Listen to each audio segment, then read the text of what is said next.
now. It is cold. Majestic talked about it. And so we might be thinking about planning a vacation. Spring break's coming up, summer vacations coming up. So we're all looking forward to that.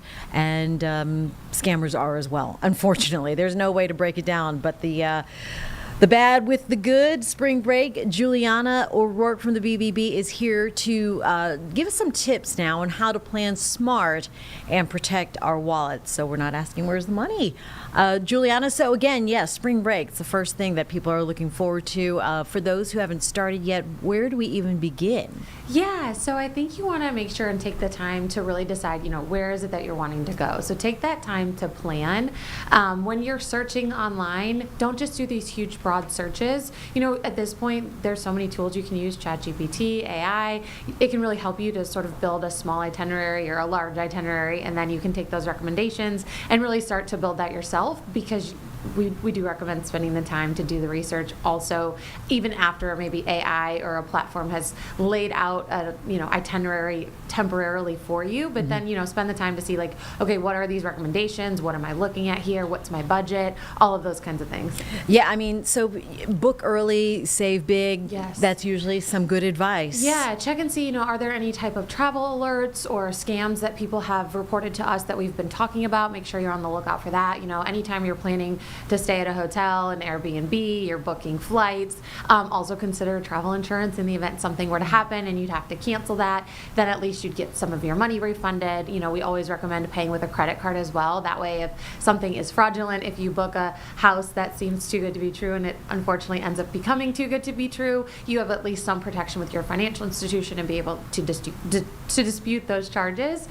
So we always recommend, paying with a credit card also. Yeah, I mean, and some of the best vacation deals are, some people Google that, exactly those words, but that might not be the best approach. Yeah, that can be pretty broad. And we also know that scammers like to create lookalike websites, and they use those types of terms to make those websites populate more often than not.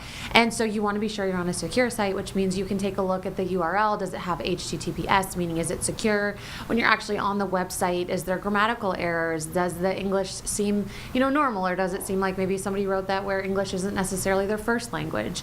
You can also look up images on Google Reverse Image to see, hey, where are all these images appearing? So if it's a specific, Airbnb property, VRBO, whichever website you're on, look to see that particular house or vacation rental, where else is it online and where are you seeing it listed? Because a lot of times scammers like to rip photos from these sites and try to rent these homes where, it seems like, okay, this is great, I'm going to rent it. You send them the money. You actually haven't really rented anything.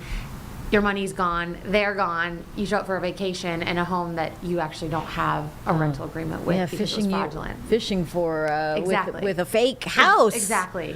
And I like to read reviews and see how far they go back as well, because if there hasn't been a review on a home for like a year and a half, like, why isn't anyone talking about this, right? Yeah, I think especially too with the way that consumers either leave reviews because they're really satisfied or they're really dissatisfied, it tells a lot. Especially Airbnb, like I said, all of these types of third-party rental sites, you can really see what people have to say because they want to report, especially if there's small things or things that they just notice. I know back in the fall, some of my girlfriends and I rented a place and we were the first ones to stay in it as an Airbnb. So we had a lot of feedback for them, and the review was great, but it was mentioning these things that, hey, this was missing. Hey, we didn't see this. So the reviews are very important to look at as well. You can also throw, a property listing, a house, whatever it is, and then the word scam behind it and see what's coming up. Have people already been talking about this on different forums like a Reddit or something along those lines?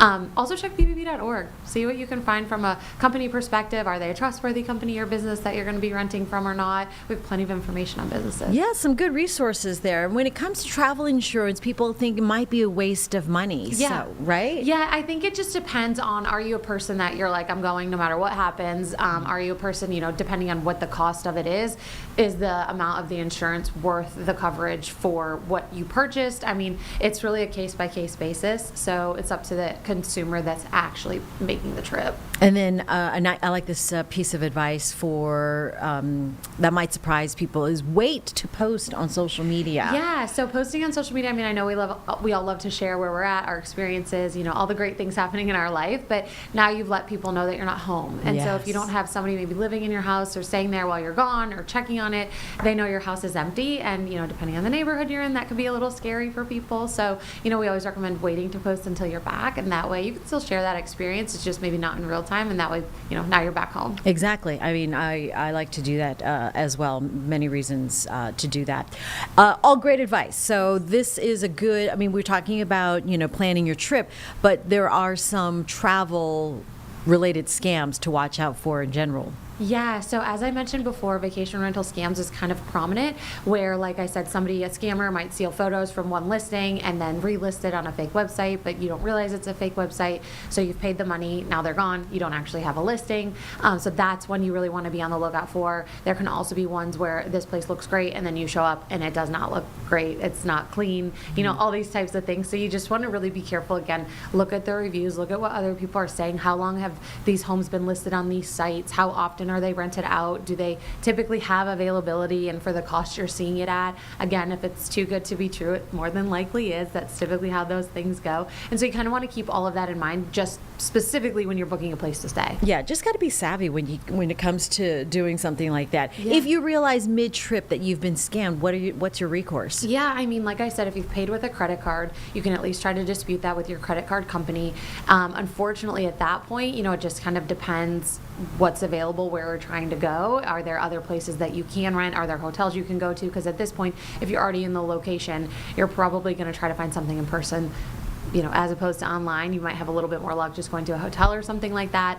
But you also want to be careful anytime you book a hotel, because there's also scams that happen when you're in hotels. And so, for instance, you could be in your room, the front desk calls you, they quote unquote want to verify your credit card or reauthorize your credit card information. So they want to ask you for that. And unfortunately, that's weird. We know that that's not really what hotels do. They wouldn't let you stay there if they didn't authorize your stuff right in the beginning. But we've also had reports about fake delivery services. So they, distribute these flyers at your front door, depending on what the resort looks like, hotel looks like. Some of the front doors are just outside, right? And they're actually fake delivery companies. So you call, place an order, give them your credit card information. You don't get your food. You never hear from them again. You gave them your credit card, personal information. Yeah, and then also you want to be careful of free Wi-Fi and free skimming. And so, a lot of these places have free internet connections. You don't really necessarily pay attention, but you should, because most of the hotels, it's like, Sheraton free guests or something along those lines that makes sense. But if you see some network for free and it's got a weird name, don't just automatically join it, because sometimes those are so heavily monitored by scammers that as soon as they see somebody's connected, they're jumping right into your computer to steal information. Yeah, and even when you do like something that's reputable, just don't even try to go to your bank accounts or look at any of your personal information. Yep, exactly. So good stuff. You just got to keep your head on a swivel and stay savvy even while you're on vacation. I know it's the way we have to do it, but the world we live in. Yes. For a little piece of paradise price to pay. Yeah.